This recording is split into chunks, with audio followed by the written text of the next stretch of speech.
Hadirkan kita di majelis ilmu di bulan kemenangan ini, Indonesia ini, bulan Agustus ya, hampir datang tanggal 17-nya. Saat ini kita tanggal 13 atau 14 ini ya.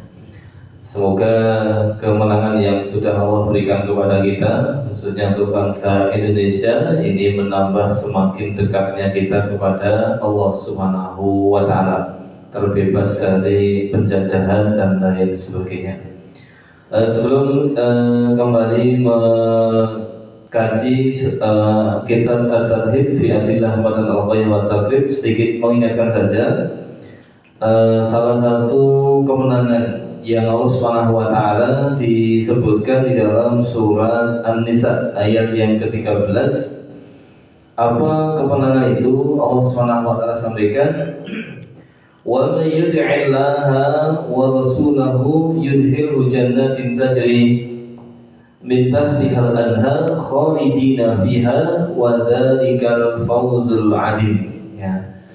Allah Subhanahu wa Ta'ala sampaikan di dalam surat An-Nisa ayat yang ke-13, wa may yuti'illaha wa rasulahu, siapa saja yang mentaati Allah dan Rasulnya, yudkhilhu jannatin tajri min tahtiha al-anhar, maka Allah Subhanahu wa Ta'ala akan memasukkannya, orang yang taat kepada Allah, orang yang taat kepada Rasul, dimasukkan ke dalam surga yang mengalir di bawahnya sungai-sungai.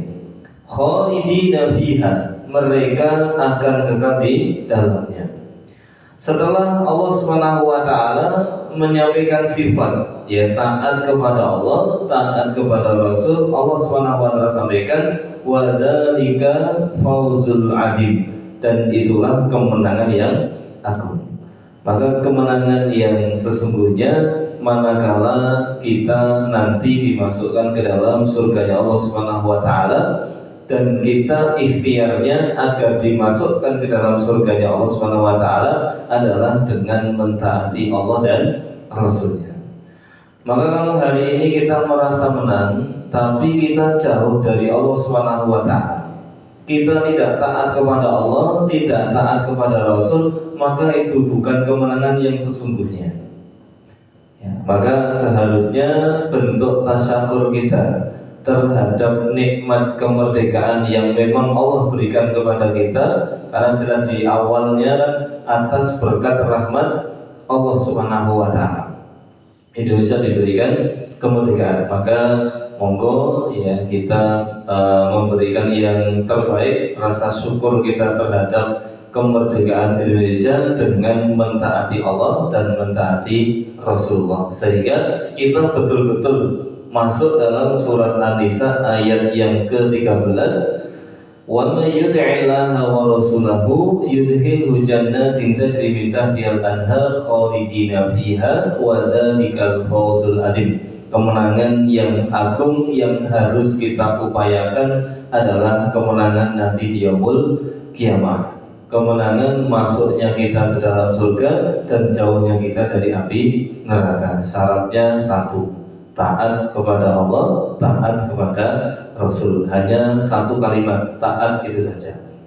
Yang penting dalam segala halnya adalah mentaati Allah dan mentaati Rasul. Semoga ini menjadi pengingat kepada saya pribadi khususnya, dan kepada kita seluruhnya, orang-orang yang berharap kemenangan yang sesungguhnya nanti di yaumul qiyamah.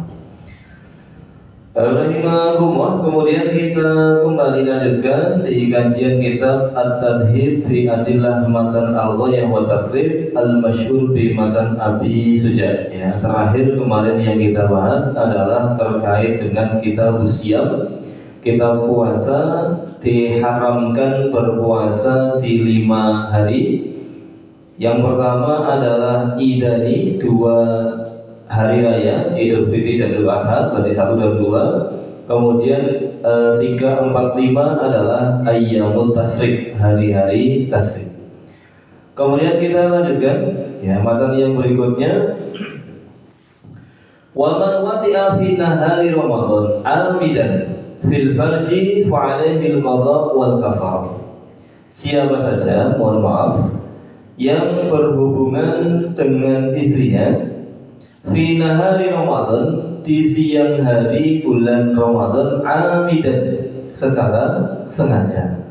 Kalau ada kalimat amidan berarti kemungkinan ada yang seperti itu mungkin karena sebab yang lain, karena lupa atau sebab yang lainnya. Fa'alaihil qada wal kafarah, maka siapa saja yang berhubungan dengan istrinya di siang hari di bulan Ramadan dan secara sengaja fil farji, di kemaluannya, fa'alaihil qada wal kafarah, maka dia wajib mengqadha puasanya wal kafarah, dan membayar kafarahnya. Wahia, adapun kafarahnya adalah itqu raqabah mu'minah, membebaskan budak mukminah, seorang budak yang mukmin. Fa'il lam yajid fasiyamu syahraini mutatabi'ain, nek boten saged mendapatkan ataupun memerdekakan budak yang mukminah, fasiyamu syahraini mutatabi'ain, maka harus berpuasa 2 bulan mutatabi'ain, berturut-turut. Ini berarti tidak boleh dijeda, harus berurutan selama 2 bulan. Fa'ilam yasati fa'it'amu sittina miskinan, dan kalaupun tidak mampu lagi, maka it'amu sittina miskinan, maka memberi makan 60 orang miskin. Walikulli miskinin muddun, setiap orang miskin adalah 1 mud. 1 mud itu kan sama kok, sama mangkok cilik orang gede gitu. Nek soto kan seorang mangkok cilik, orang sing mangkok gede gitu kan. Rantang. Sak rantang itu nek cara ditimbang pinten kilo? Sak kilo. Ya kalau dicampur itu adalah beras, ampun dicampur dengan banyu ya. 1 mud itu adalah 1/4 dari 1 sok ya. Itu kalau 1 mud itu sekitar 675 gram. Dereng wonten sekilo. Ya, jadi tidak ada 1 kilo itu. 1 mud ya. Rahimahumullah, ini salamatannya. Kemudian adilahnya yang pertama adalah hadis yang disampaikan oleh Imam Bukhari dan Imam Muslim. An Abi Hurairah radhiyallahu an, dari sahabat Abu Hurairah radhiyallahu an, semoga Allah meridai beliau, beliau berkata, bainama nahnu julusun inda Nabi sallallahu alaihi wasallam ija'ahu rajulun, ketika kami sedang duduk-duduk bersama dengan Rasul, ya, ketika itu tiba-tiba datang seseorang, faqala, kemudian dia berkata kepada Rasul, ya, seorang laki-laki yang datang kepada Rasul, faqala, ya Rasulullah, wahai Rasulullah, halaktu, celaka saya. Manakah, Rasul bertanya, manakah apa yang terjadi kepadamu? Qala waqa'tu ala imrati wa ana sha'im, saya berhubungan dengan istri saya, wa shaim, sedangkan saya dalam posisi berpuasa. Wa fi riwayatin fi Ramadan, ya, di bulan Ramadan. Faqala Rasulullah SAW, maka setelah mendengar apa yang disampaikan oleh laki-laki tadi, Rasul bertanya, hal tajidu raqabah ta'tiquha, kamu mendapatkan ada budak yang bisa kamu bebaskan atau tidak? Qala la, ya tidak bisa ya Rasul. Qala fahal tasih antasuma syahraini mutatabi'in, kalau puasa 2 bulan berturut-turut bisa tidak? Qala la, tidak bisa juga ya. Niki melanggar tapi kon bebas ke budak ya tidak ada, kon poso 2 sasi ora iso ya. Qala fahal tajidu in'am sittina miskina, maka kemudian Rasul bertanya lagi, nek memberi makan 60 orang miskin bisa tidak? Qala la, komplit boten saged. Kon milih dari pertama bebaskan budak tidak bisa, poso 2 sasi berturut-turut tidak bisa, sesuk dino malah kelawung napa meneh kon 2 sasi berturut-turut tidak bisa juga. In'amu sittina miskinan, memberikan makan 60 orang miskin bisa tidak? Tidak, tidak bisa. Fama kasar Nabi SAW, Fabainana nahnu ala dzalika, kemudian Rasul berdiam, dan ketika kami masih dalam posisi itu, utiyan Nabi bi'araqin fihi tamar. Rasulullah SAW kemudian membawa sekantong kurma. Ya. Qala aina sa'id. Ketika Rasul keluar sambil membawa kurma, Rasul bertanya, tadi orang yang bertanya tadi di mana? Qala ana. Ya, orang tadi ternyata juga belum ngerti saya ya Rasulullah. Qala khudh hadza fatasaddaqi. Kamu tidak punya apa-apa, ambil ini, sedekahkan sebagai bentuk kafarah dia sudah hubungan suami istri di siang hari. Faqala rajul ala afqar minni ya Rasulullah, ini diberikan kepada yang lebih fakir dari saya ya Rasulullah. Ya. Wallahi ma baina Lintah taiha yuridul khurataini ahlul baiti afqar min ahlul baiti. Ya Rasulullah mengapunten, saya itu tidak ada yang lebih miskin dari saya. Istilahnya saya yang paling miskin. Fadhahakan Nabi. Ketika Rasul mendengar jawaban itu, Rasul tertawa. Ya. Karena orang ini sedekah kepada orang fakir, tidak ada lagi yang lebih miskin. Ya, ini repot Pak. Maka Rasulullah al-im ahlaka, ya sudah, kasihkan kepada keluargamu, karena dia dan keluarganya itu termasuk keluarga saya miskin. Nek kon patus sing luwih miskin pun boten wonten. Akhirnya Rasulullah kan al-im ahlaka, sudah, kasihkan kepada keluarga. Ini secara umum harusnya ini pengecualian khusus untuk orang ini membayar kafarah tapi diberikan kepada keluarganya sendiri. Nah, di sini sampaikan kalau selain harusnya kepada selain keluarga. Adapun beliau ini menjadi khususiyah ya yang diberikan oleh Rasul kepada laki-laki. Ini khusus saja. Harusnya nggak berlaku it'am miskin kepada keluarganya sendiri, diberikan kepada orang fakir selain keluarganya. Rahimahumullah, ini dalil terkait dengan pilihan tadi. Rasul ketika curhati, ya saya celaka nih Rasul. Ya, maka Rasulullah tanya dan Rasul memberikan 3 tadi. Mampu tidak, bisa tidak untuk membebaskan budak? Boten saged ya Rasul. Pos lorong sasi betul-betul, nggih boten saged.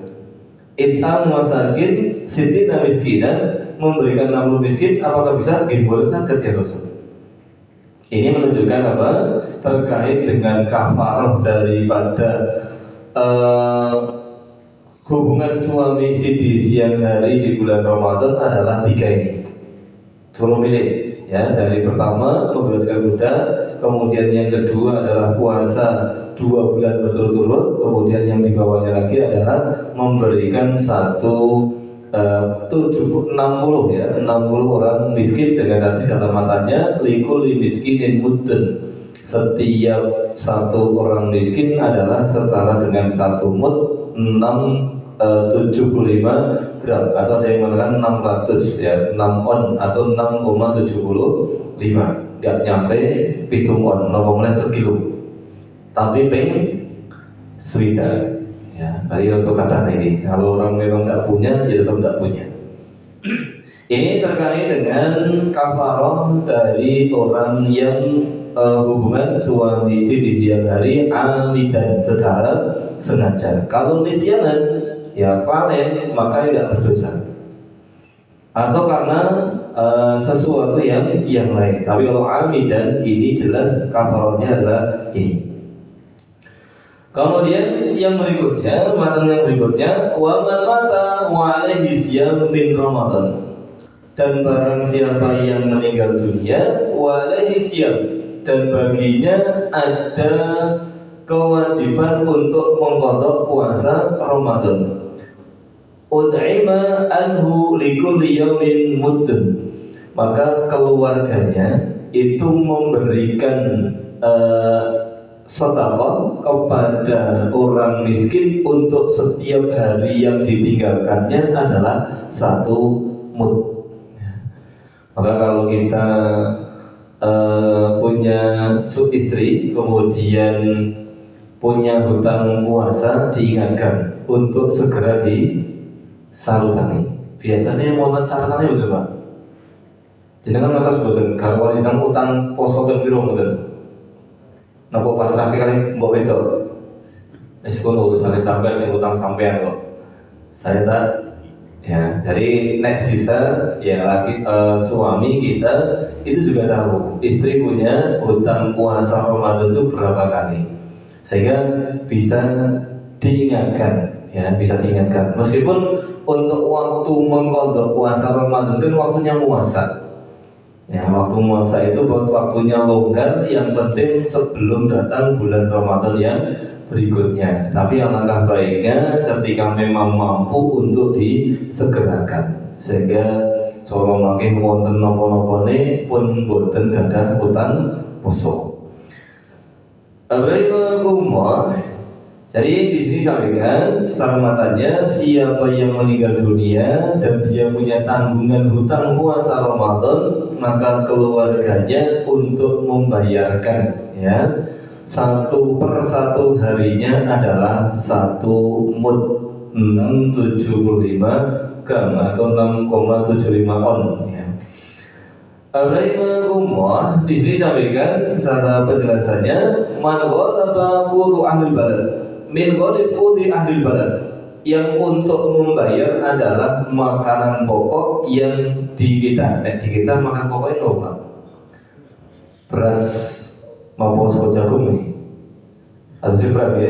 Ya, kita berarti makan pokoknya adalah beras, itu dikeluarkan 6,75 untuk setiap 1 hari yang ditinggalkan dan yang belum disarutan kemudian meninggal dunia. Kemudian di sini disebutkan dalam riwayat Imam At-Tirmidzi an Ibni Umar radhiyallahu anhu qala man mata wa alaihi siyam syahrin falyut'im anhu makanan kulli yawmin miskin. Dalam riwayat Imam Tirmidzi dari jalur Abdullah bin Umar qala, beliau berkata, man mata wa alaihi siyam syahrin, siapa saja yang meninggal dunia wa alaihi siyam syahrin, dia punya tanggungan hutang puasa Ramadan, falyut'im anhu makana kulli yawmin miskinan, maka hendaknya memberikan makan setiap 1 harinya adalah min kulli yawmin miskinan, setiap 1 harinya berlaku 1 orang miskin. Ini riwayat yang disampaikan oleh Imam Tirmidzi dari jalur Abdullah bin Umar. Kemudian dari riwayat Imam Abu Dawud dari Abdullah bin Abbas radhiyallahu anhu qala idza madar rajulu fi ramadanin summa mata wa lam yasum ud'ima anhu. Abdullah bin Abbas beliau mengatakan, ketika ada idza madar rajul fi ramadan, ketika seseorang sakit di bulan Ramadan, summa mata, kemudian dia meninggal dunia, walam yasum, dan dia belum menyalurkan puasanya, ud'ima anhu, maka dia mengeluarkan makanan untuk mengganti puasa yang ia tinggalkan. Riwayat Imam Abu Dawud. Wal aula min i'al ayyasuma anhu qaribu, tetapi yang lebih utama dari memberikan makan ya untuk menutup kekurangan orang yang berpuasa dan orang yang belum berpuasa dan meninggal dunia, bukan dengan it'am tetapi adalah menggantinya dengan puasa. Jadi it'am itu diperbolehkan, tapi yang lebih utama adalah puasanya diwakili. Hal ini berdasarkan dengan satu dari riwayat Imam Bukhari dan juga Imam Muslim. An Aisyah radhiyallahu anha qala, dari Aisyah radhiyallahu anha beliau berkata, anna Rasulullah sallallahu alaihi wasallam qala, sesungguhnya Rasulullah bersabda, man mata wa alaihi siyam, siapa saja yang meninggal wa alaihi siyam, kemudian dia punya tanggungan hutang puasa. Apa yang disampaikan oleh Rasul? Soma anhu waliyuhu, maka walinya itu berpuasa untuk dirinya. Ini yang lebih utama adalah walinya atau ahli warisnya itu berpuasa dengan niatan sebagai badal dari orang yang meninggal dunia. Ada yang pernah seperti ini Pak? Keluarga meninggal masih ada yang punya tanggungan hutang, diganti ke puasanya. Ini riwayatnya sahih dalam riwayat Imam Bukhari dan juga Imam Muslim. Kemudian dari riwayat yang lain dari sahabat Abdullah bin Abbas radhiyallahu anhu qala, beliau mengatakan ja'a rajulun ila Nabi. Seseorang datang kepada Rasulullah SAW kemudian bertanya, "Ya Rasulullah, wahai Rasulullah, inna ummi matat wa 'alaiha shaumu syahrin." Wahai Rasulullah, sesungguhnya ibu saya meninggal dunia. Wa 'alaiha shaumu syahrin, ya. Sedangkan ibu saya itu punya tanggungan puasa Ramadan. Apa arti Anda, bolehkah saya mengqadhakan untuk ibu saya? Qala na'am, iya. Fadailullah ahabbu ayyuqda. Hutang kepada Allah lebih berhak untuk ditunaikan. Jadi kita punya orang tua yang meninggal dunia dan orang tua ketika meninggal masih ninggal ke utang kosong, maka kita selaku keluarga ataupun ahli warisnya itu untuk mempuasakan atas nama ibu kita yang meninggal dunia dan dia masih memiliki hutang puasa. Sebagai hadis sabda Rasul, ya, ketika ditanya, ya, fadailullah ahaqqu ayyuqda, dan hutang kepada Allah Subhanahu wa taala lebih berhak untuk dibayarkan ataupun ditunaikan. Wa hadza fi man aftara li udrin wa tamakkana min al-qada bi anzala udruhu min maradin qabla al-mauti, ya. Ini adalah orang-orang yang memang meninggalkan puasanya awalnya itu karena udzur. Dia berharap nanti udurnya sudah hilang, pengen menyelesaikan puasanya, pengen mengqadha, tapi qadar Allah, ya, dereng sempat untuk diqadha, kemudian dia sudah meninggal dunia. Maka sekali lagi, it'am itu sesuatu yang boleh berdasarkan dengan riwayat yang ada, tapi yang lebih utama bukan it'amnya, tetapi adalah mempuasakan atas nama ibu kita atau orang yang sudah meninggal dunia ketika kita selaku keluarganya. Maka ini sesuatu yang diperbolehkan dan disampaikan, tapi yang lebih utama adalah dipuasakan. Wallahu a'lam bishawab. Kemudian matan yang berikutnya, wasaihu in ajaza alisau yuftir wa yud'im amkul yawmin muddan. Orang tua yang memang sudah tidak mampu untuk berpuasa, yuftir wa yud'im, dia boleh tidak berpuasa, wa yud'im, dan dia boleh menggantinya dengan memberikan makanan an kulli yaumin muddan. Setiap satu hari yang ditinggalkan adalah setara dengan satu mud.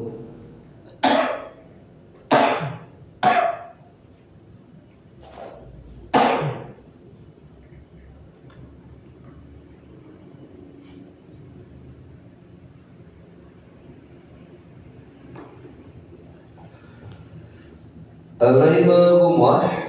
Demikian juga wal hamil wal murdi, wanita yang hamil dan menyusui. In khafata ala anfusihima, kalau dikhawatirkan memberikan madarat kepada dirinya sendiri, baik hamil ataupun orang yang menyusui, wa alaihima qadha, maka wajib bagi keduanya untuk mengqadha, ya. Ini wajib bagi keduanya untuk mengqadha. Ini kalau orang yang hamil meninggalkan puasa, orang yang menyusui meninggalkan puasa, tapi alasan terkuat meninggalkannya adalah takut untuk dirinya sendiri. Karena di sini dibedakan.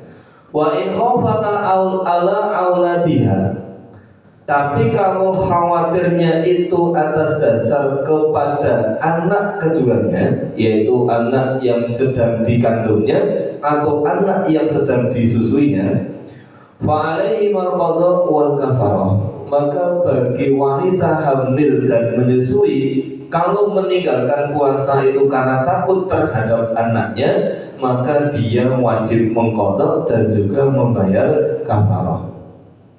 Angkul yaumin muddun, sama setiap satu harinya adalah satu mud. Ini dibedakan nomor ini antara takut untuk dirinya, maka kewajibannya adalah mengqadha. Kalau takut terhadap anaknya, maka kewajibannya dua, qadha dan kafarah. Ini yang disampaikan di dalam kitab ini. Kemudian wal marid wal musafir safaran tawilan yuftirani wa yaqdiyani. Orang yang sakit dan orang yang safar safaran tawilan. Di sini beliau mensifati dengan safar yang panjang. Jadi kalau kita ke Wuleri termasuk safar betul? Safar ya? Tetap safar lah, mau berpergian kok. Tapi soalnya bukan nggak bisa pantas ya? Mari pantas, bener dengan ya. Nek muka di siang hari atau saya kok kurung patio pantas nih. Ya, terus kalau berdasarkan dengan pendapatnya di Imam Syafi'i, kita ke Wuleri itu belum punya hak mengqashar sholat. Sini Wuleri baru berapa? 18 atau 20? 17. Ya, baru 17 kilo. Niki dari 14 iki nek di mazhab Syafi'i. Mazhab Syafi'i itu pilih kilo boleh mengqashar 85 sekitarnya. 85 gitu maksudnya atau Pak 85. Imam Abu Hanifah lebih jauh lagi. Imam Abu Hanifah itu 135 kilo. Kalau 85 kilo sini pundi Pak? Kalau Sukoharjo pundi? Nek cara arahe Medun lah. Semarang. Nah Semarang. Sini Semarang ada 85. Dari mana Mas? Punjul betul Mas. Demak Pak. Bahwa sini Semarang sampai Semarang pojok itu belum 85. Sudah masuk di Demak baru masuk 85. Nanti kalau jenengan Mas Tony kok beli nomor kok tapokin. Kemudian di kosong itu nek calon dari madhabnya Imam Syafi'i dari masuk Mas. Ya tapokin ini kan dari masuk itu. Kenapa belum masuk 85? Di madhab Syafi'i memang 85 kilo. Jadi jangan sampai 12 gesek yang Demak.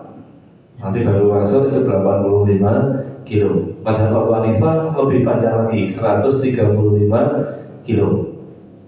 Itu kalau 135 sini budi nek Colo Demak 85 Kudus.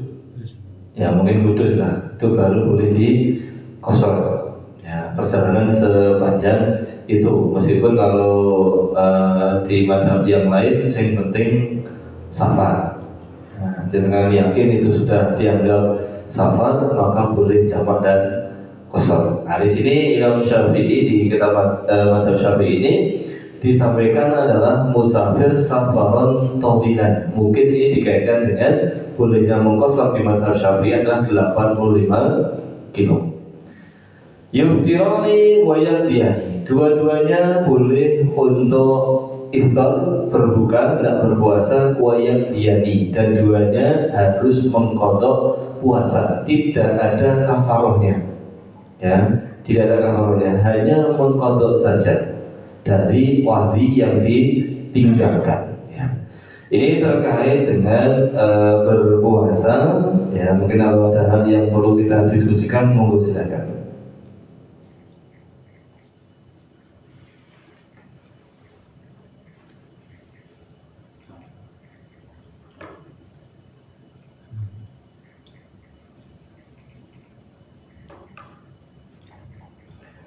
Terima kasih. Kalau belum ada, saya selesaikan ini matanya. Di kitab Usyam tinggal 1, 2, 3 dua matan. Ya, saya selesaikan. Wal i'tikafu sunnatun mustahabah walahu sarqani an-niyah wal lubsu fil masjid. Terkait dengan rangkaian berpuasa, kita mendapatkannya ada i'tikaf. Wal i'tikafu sunnatun mustahabah, ya. I'tikaf itu sunnah yang dianjurkan. Walahu syartani, dan i'tikaf memiliki dua syarat. Yang pertama adalah an-niyatu, yang pertama adalah niat. Yang kedua adalah al-lubsu fil masjid, berdiam diri di masjid. Berarti yang sudah punya niat i'tikaf kemudian berdiam diri di masjid, itu sudah dianggap sebagai i'tikaf. Makanya kalau datang masjid, cak wonten nggih mushola atau masjid ditulisi di depannya nawaitu an a'takifah. Ya, itu biasa ada di sebagian masjid ataupun di mushola lah. Ya, ini bidang mana sih kos-kosan ya, nama apa-apa ini. Ini ada di video ya Bapak. Itu ya diingatkan. Nah, ini mungkin mencari secara memang syaratnya adalah niat dan berdiam diri di masjid. Ini syaratnya. Karena i'tikaf kok neng rumah tidak termasuk i'tikaf. Ya, jadi jangan merubah tempat i'tikaf dari masjid ke rumah. Karena di sini syaratnya adalah al-lubsu fil masjid, berdiam diri di masjid. Rahimahumullah. Hadis dari Imam Bukhari dan Imam Muslim an Aisyah radhiyallahu anha, beliau mengatakan anna Nabi sallallahu alaihi wasallam kana ya'takifu al-asr al-awakhir min Ramadan hatta tawaffahu Allah summa i'takafa azwajuhu min ba'dihi. Aisyah radhiyallahu anha meriwayatkan bahwa Rasulullah SAW kana ya'takifu al-asr al-awakhir. Rasul beriktikaf di 10 yang terakhir dari bulan Ramadan hatta tawafahullah, sampai kemudian Allah Subhanahu wa taala mewafatkan beliau. Berarti setiap Ramadannya beliau beriktikaf. Summa i'takafa azwajuhu min ba'dihi. Kemudian istri-istrinya juga melaksanakan iktikaf setelah kematian Rasulullah. Ya. Jadi seorang perempuan ini pun boleh iktikaf. Jadi iktikaf itu bukan amalan khusus laki-laki, bukan. Ibu-ibu nggih monggo daripada iktikaf. Ya, yang penting syarat dan ketentuan keluarnya seorang wanita dari rumah, keluarnya dari rumah ini terpenuhi. Nah, iktikaf nggih mboten sah, maca sing warna-warna, wangi-wangiane nggih mboten sah. Tinggo, ujung ning masjid malah wangi sak masjid mampu kabeh sapa lah kae ono sing iktikaf ning buri misalnya. Ini malah munculnya fitnah. Kalau munculnya fitnah ya maka lebih baik tidak dikerjakan. Tapi secara hukum boleh ya. Kita dengan mengambil iktikaf kok ngajak istri bareng iktikaf, monggo silakan. Yang penting jangan melaksanakan sesuatu yang dilarang ya. Wala tubashiruhunna wa antum aqifina fil masajid. Ini larangan. Nek pas wayang iktikaf jangan berani-berani hubungan suami istri. Dijak nggak apa-apa, tapi untuk amal itu jangan dikerjakan ya. Karena ada larangannya. Wala tubashiruhunna wa antum aqifina fil masajid. Ini salah hukum seperti itu. Istri seorang wanita monggo silakan, nek mau dijak untuk iktikaf silakan. Syarat ketentuan keluarnya berlaku, termasuk hindari wangian. Karena Rasulullah SAW sangat keras terhadap wangi-wangian yang itu keluar dari seorang wanita. Maka jangan ini menjadi peringatan untuk saya dan kita seluruhnya yang mungkin istrinya naik keluar masih wangi ya, coro lewat itu wis roto atuh tapi mampu diwangi sok keri, itu hati-hati. Itu sesuatu yang dilarang dan diingatkan oleh Rasulullah. Tapi hari ini yo kadose ini sepertinya tidak ada anak SMA berangkat sekolah nyalip kita ke orang tinggal wangi, itu sepertinya kok tidak ada. Enak betul. Ya dikira-kira ya. Bukan kemudian tak meso tak buktikan nah wangi koran, tidak usah dibuktikan. Kakek wangi nih kok men. Niku sing salah anaknya atau orang tuanya ini? Oh salah kabeh. Ya.